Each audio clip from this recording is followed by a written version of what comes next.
Welcome to the studio at African Utility Week. Today I'm with Gordon Molefe from the Botswana Power Corporation. He is the Director of Customer Services and Supply. Gordon, I'd like to talk about Botswana in terms of what is happening with electrification in the country. I believe that you are aiming for 80% by 2016. Yes. What is the strategy? How are you going to achieve this? Actually, our winning strategy basically has been improving network penetration in terms of deploying network to new villages or doing network extensions in areas that were not electrified, but there were pockets of access challenges. So this has worked tremendously for us over the years.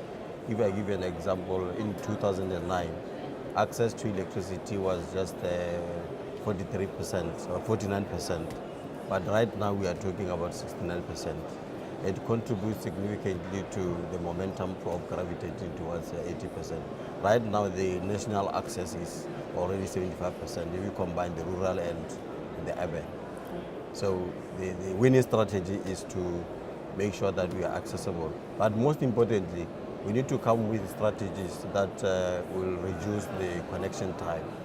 We need to make sure that we improve in terms of connection, reducing the connection time. One of the stands that we've taken is that we open up and do more outsourcing, allow customers who are able to do their own connection using their own contractors under strict BPC supervision to do so. That way we are joining hands with customers to gravitate. Of salient importance will be the issue of self-service, where customers will be able to get online and make application from home. That will reduce the traveling time to go to BPC office and make an application. So I think it all goes back to say that we need to be more innovative, move at a faster pace so that we reach the 80%. And we think that is achievable. And what about revenue protection for the utility? What strategies are you putting in place there, such as looking at different payment solutions?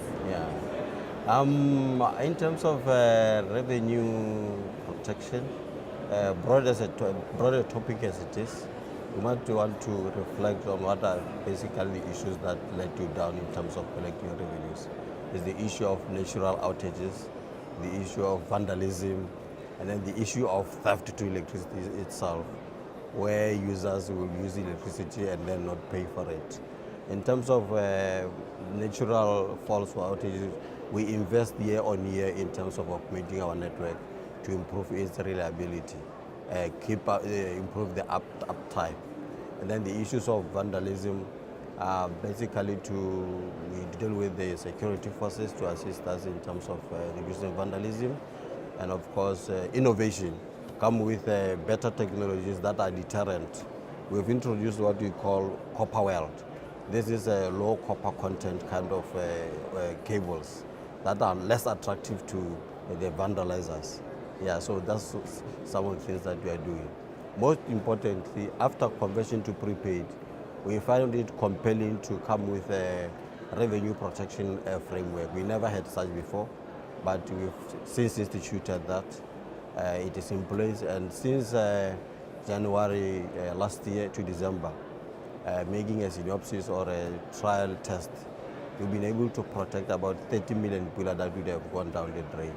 So a revenue protection unit at BPC is a must, and we will make sure that it's there going forward. Here at African Utility Week, you participated in the conference sessions. Pardon?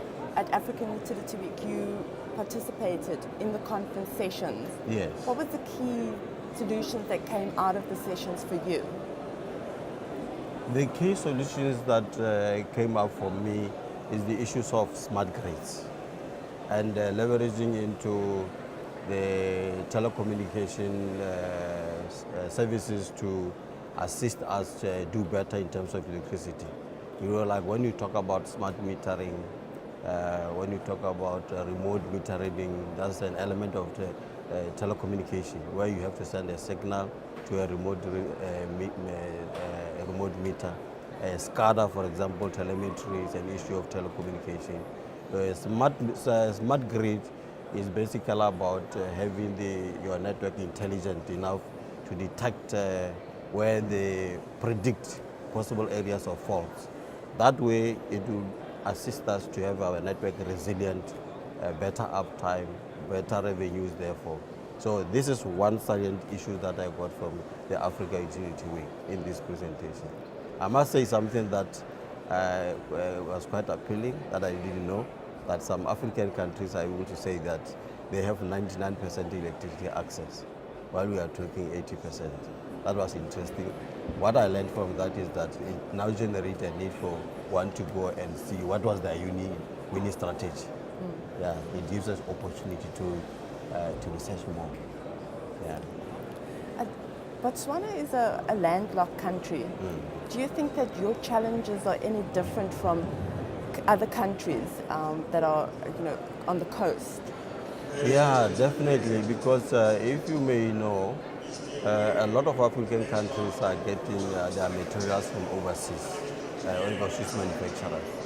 And this means that there are a lot of transition points before the material reaches the destination. And that talks to the issue of cost. It talks to the issue of lead time to deliver, and subsequently the lead time for implementing your intended project. And that eats into your image, so service delivery in the end. So that is the disadvantage of the landlocked country. So that's a big challenge that we cannot do. There's nothing we can do for now except to try to come with better efficiencies of how the materials can be procured in a faster way from overseas. There's emphasis on rural electrification. In terms of the Botswana Power Corporation, what is being done? The emphasis in rural electrification, basically, we have been doing, as I said earlier, on grid extensions in already electrified villages, because as the village expands, new markets come, so you have to do some grid extension.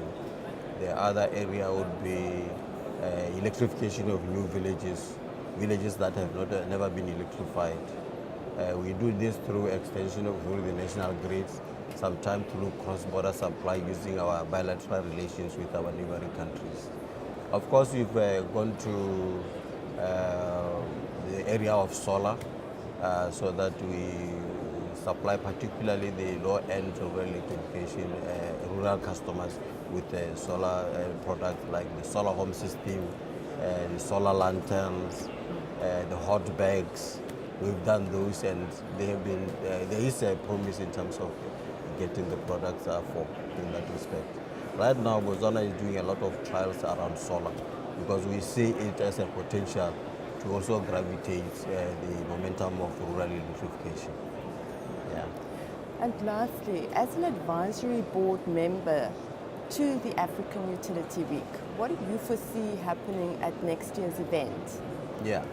Africa Utility Week is hosted in a fast-growing continent. If you recall, Nicolette, the fastest, Africa hosts 7 of the 10 fastest growing economies. This means to say that our international partners will be interested to come and see how they can leverage and assist us achieve our goals. And it also says that the African continent or the Africans will also want to converge to come and say, how can we tap into our international partners who will be here to come and assist us move faster as our economy goes forward. So I see an Africa Utility Week that will grow in terms of the number of people and the diversity in terms of the participants. I see an even very bigger event of various aspects, not only in water, also in other sectors like telecom, as I said earlier on. So I see a bigger event. Fantastic. Well, I personally look forward to seeing a lot more coming out of Botswana, projects and more rural electrification coming on board. Yeah. Thank you for watching.